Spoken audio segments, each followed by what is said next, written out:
may have missed Halloween by quite a considerable margin this year, but some evils aren't so particular about the days that they strike fear. Unlike Michael Myers and Jason Voorhees, Freddy Krueger doesn't really mind what day is a good day for murdering teenagers. And so in this episode of Science After Hours, we are going to discuss the origins of Freddy Krueger and some of the physiology behind burn injuries.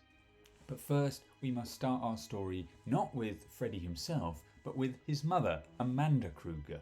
At 18, she decided that she would become a nun. And in 1941, she got her first assignment to the Western Hills Psychiatric Hospital. Within this fine institution was an area known as the Tower, a ward where only the most dangerous and most insane patients were housed.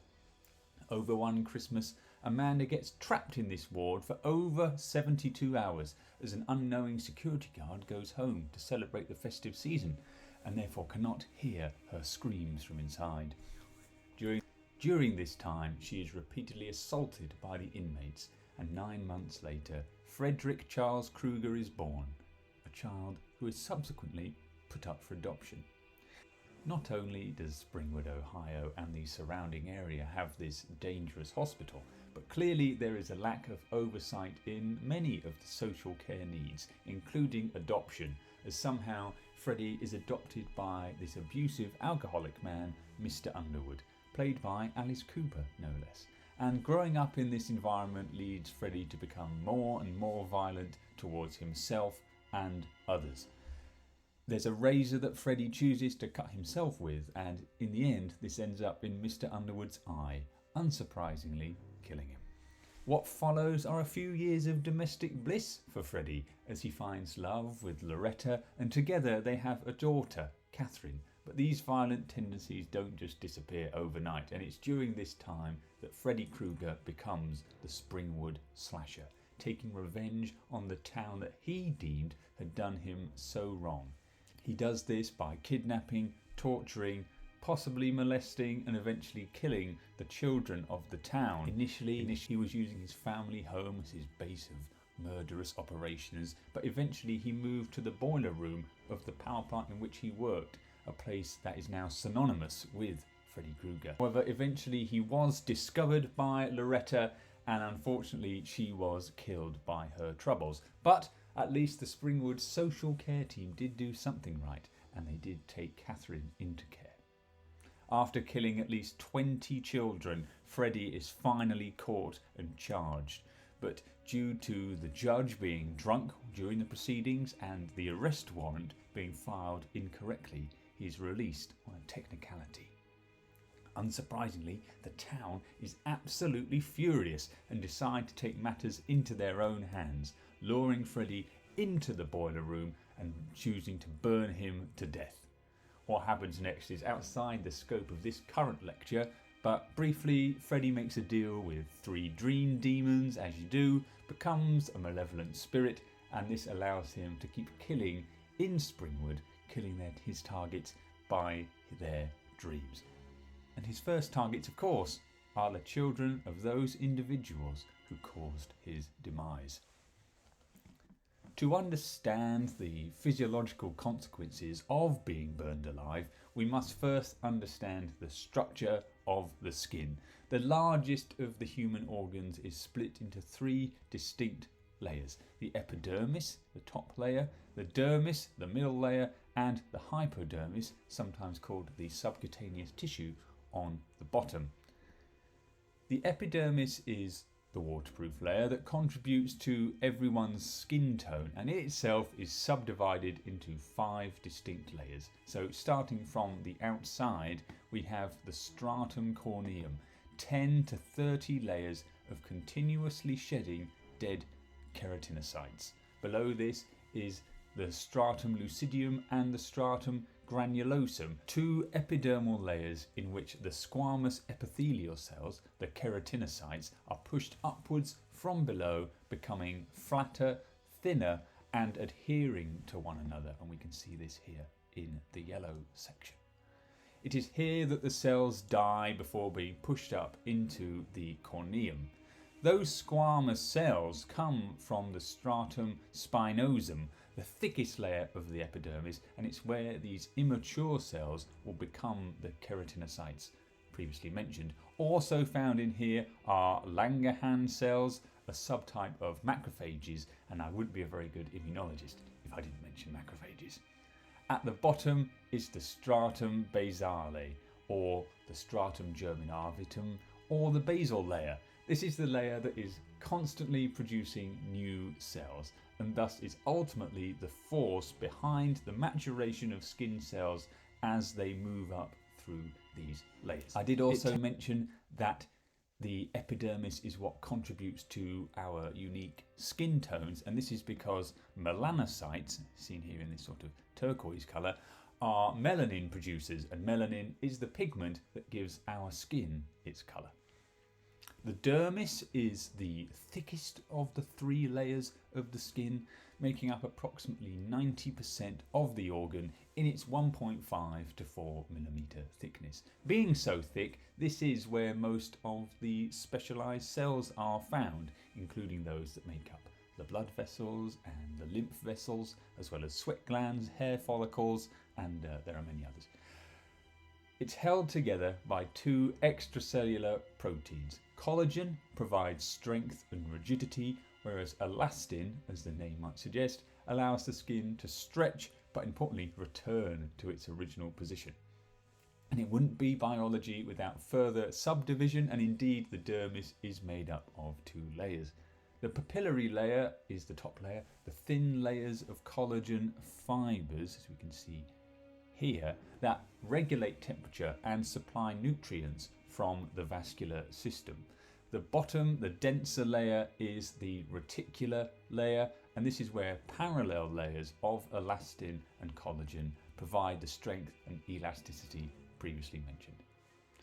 Lastly is the bottom layer, the hypodermis, the network of fat and collagen that is the main insulator and shock absorber of the body. Being a network of fat, the thickness of this region can vary quite significantly between person to person, but it's never larger than the dermis, again the thickest layer of the skin. And that finally brings us back to burns. As I'm sure most of you watching are aware, burns are commonly described as having 3 degrees. So the first degree is a superficial burn. It affects only the epidermis and does not result in any blister.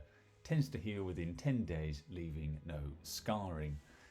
Second degree burns begin to spread to the outer layers of the dermis, resulting in fairly substantial blistering that will take at least 3 weeks to heal, but will result in minimal scarring.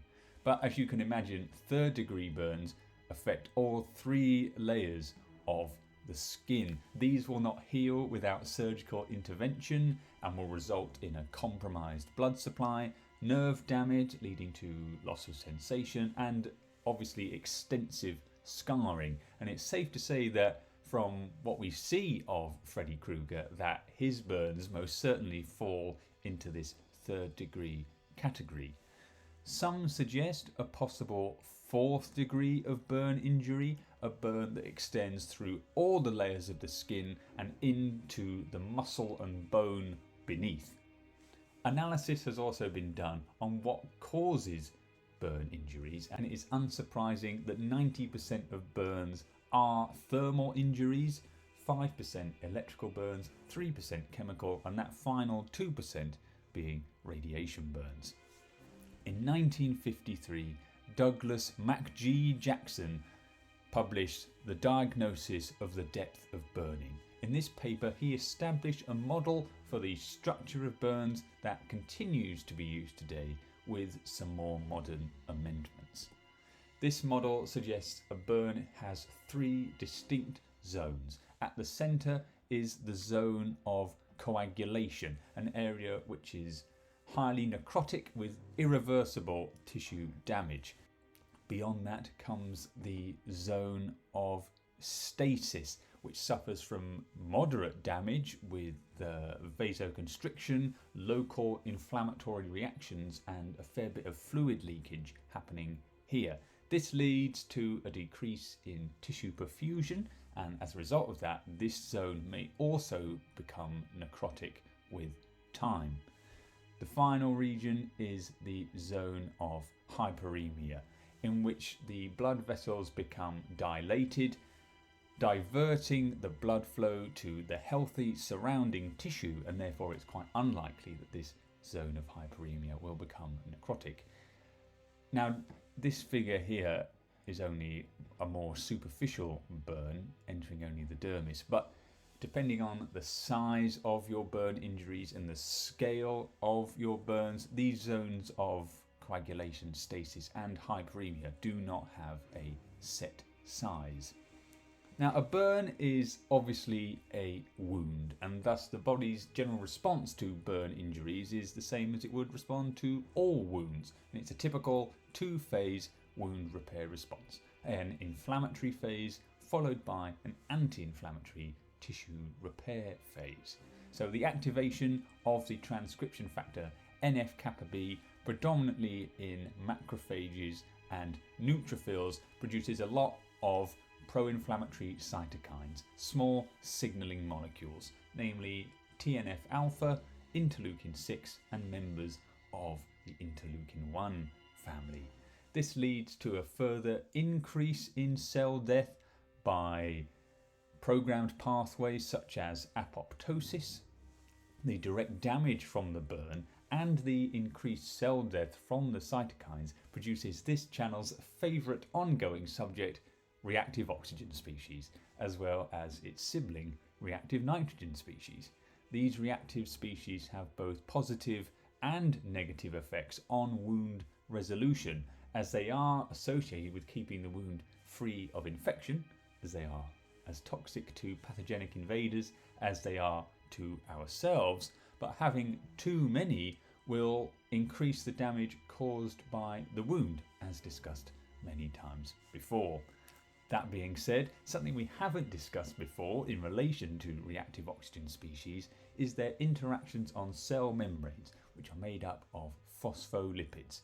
And this interaction produces lipid-derived aldehyde radicals, which, like all radicals in the body, will contribute to additional wound damage by disrupting normal cell functions, damaging DNA and causing further cell death.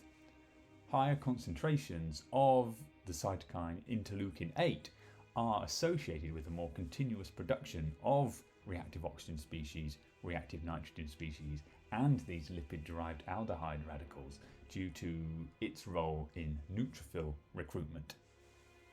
All of this inflammation will increase the hydrostatic pressure, leading to systemic edema or fluid leakage as the cell-to-cell junctions start to fall apart and the actin in the endothelium, the blood vessels, will contract due to increased stressed fibres and a disruption of their normal integrity. This is why when you see burn injuries, and other types of injury for that matter, they can often be described as weeping, as this is the fluid leaking out of you into the extracellular environment, which is just now the environment on your body. Further contributing to this is the release of kinins, short pro-inflammatory peptides, from another type of immune cell, the mast cell. These cause muscle fibres to contract, increasing the risk of infection as the skin loses its elasticity, as previously discussed, and therefore becomes a less effective barrier, the open wound notwithstanding, of course.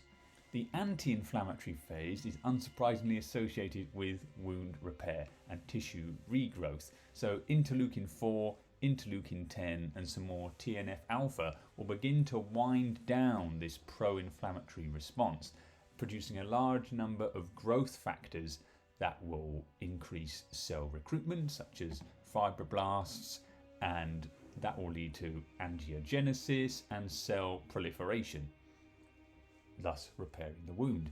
But the deeper the wound, the greater the damage, and this becomes too much for the body to repair alone, and is why third-degree burns always require surgical intervention, commonly skin grafts, into bringing healthy tissue from elsewhere in the body.